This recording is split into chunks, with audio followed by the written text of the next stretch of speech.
there! Today I would like to talk about a very cheap fountain pen. In fact, it was really cheap. It cost me €1.25. Actually, I think the shelf price is about €5, but I was in my local office supply shop and there was this big cabinet. I saw it when I entered the shop. Somewhere in the back there was a cabinet that seemed to have pens in it, and it said 75% off. So then I go, pens! And I start pushing away people like this, and I smack against the window like that and start drooling. Now, of course, the pens in that cabinet were cheap. They were all very cheap. But there were two in there that I thought, well, maybe I should get these. And one of these was the Parker Jotter. Now, this is a cheap pen. This is the fountain pen, of course. I wouldn't get a ballpoint pen. But actually, someone asked me a while ago to review this. And at that point, I thought, well, it is very cheap. I'm not sure whether I would enjoy owning one.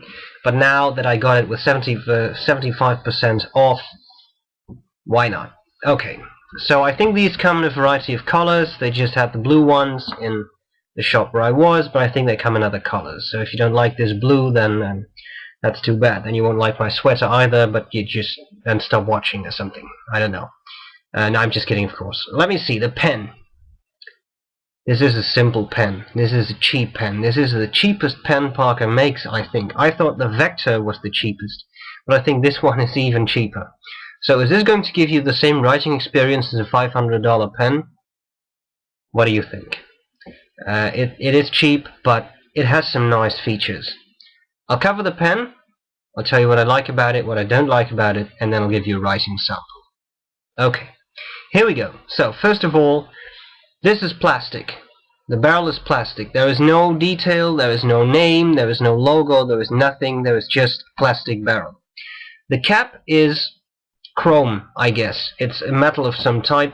We have the clip. Of course, it has the standard Parker arrow on there.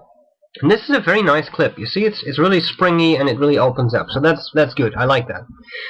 On top of the cap is this black thing. Not sure what it is. It's just a black thing. And on the back side of the cap, it's you can't read that, I think, but it says Parker UK.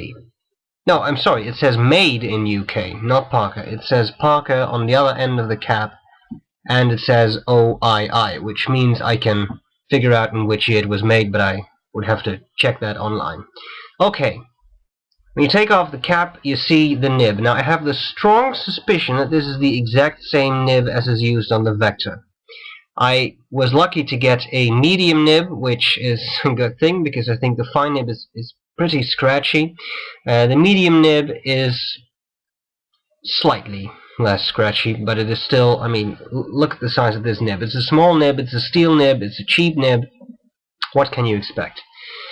The feed, there is an M in there which you can't see, I'm sure, but it says M for medium, feed, etc. And that's all there's to it.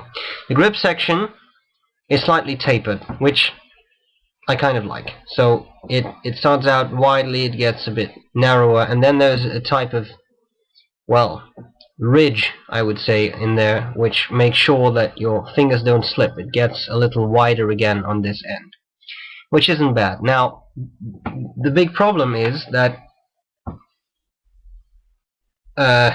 yeah, my hands are too big for this pen. So if you take a look at the diameter of this pen, and you take a look at the diameter of my little finger, you see that my little finger is actually wider than the pen. In fact, the grip section at the nib is smaller than my little finger. In fact, the barrel is smaller than my little finger. So it's a small pen. Is that a problem? Well, actually, for me it is. When I hold it like this, you see it is kind of dwarfed. Which is not so bad. You can post it. This cap is really light, by the way. Although it's metal, it weighs almost the same as the pen. I'm slightly surprised by that.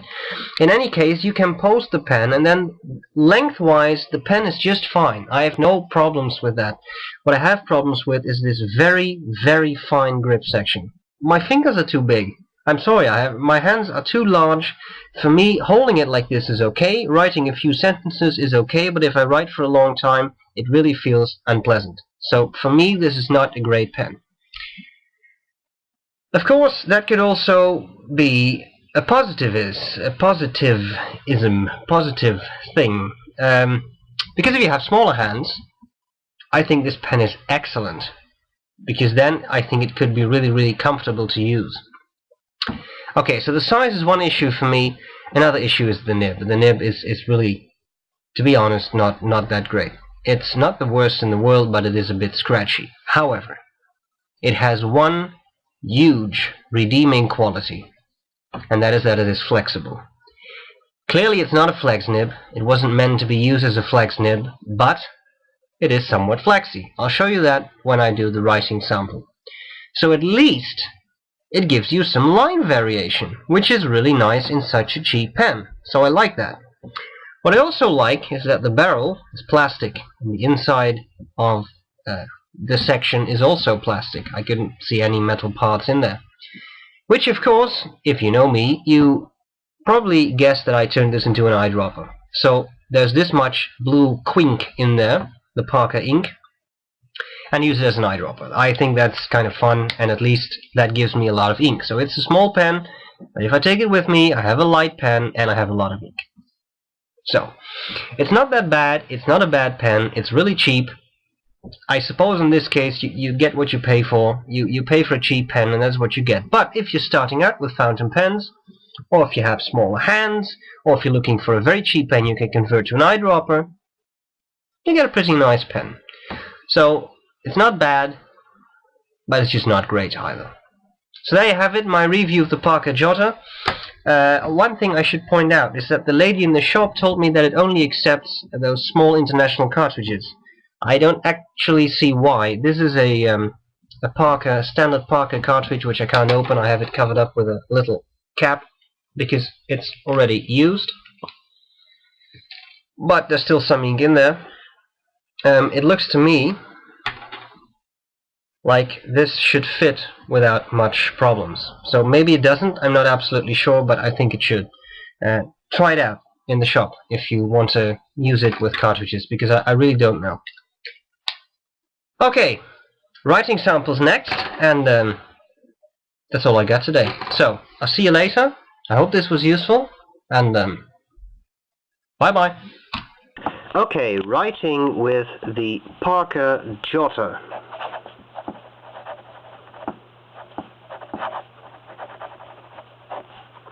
In a medium nib. Okay, so let's do a little bit of writing just to get warmed up.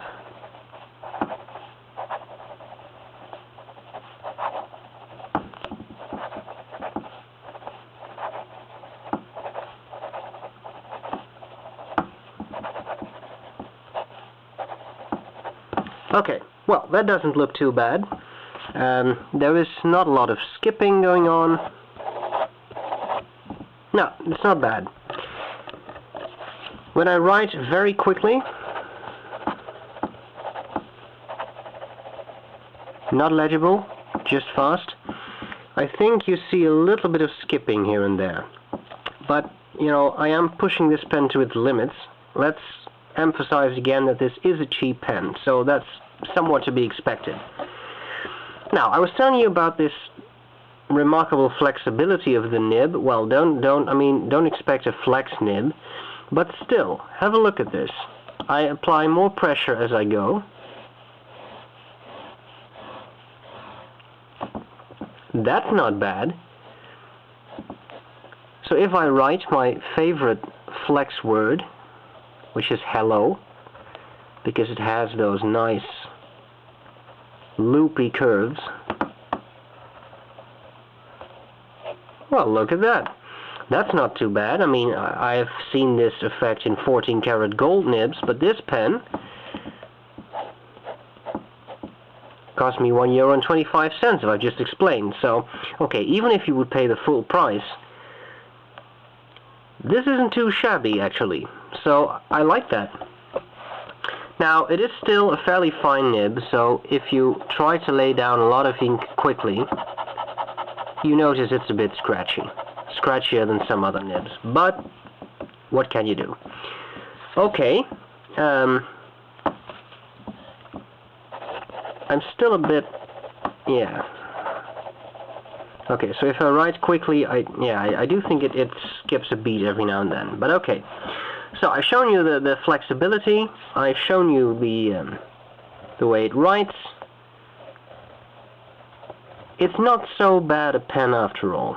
I somewhat revised my opinion. Now that I use it again here, it's not as scratchy as I thought it would be. I mean, it's not the smoothest, but it's not that bad.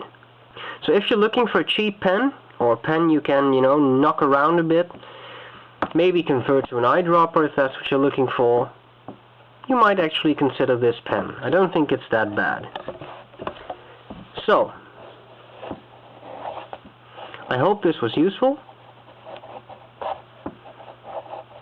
I thank you for watching, and bye-bye.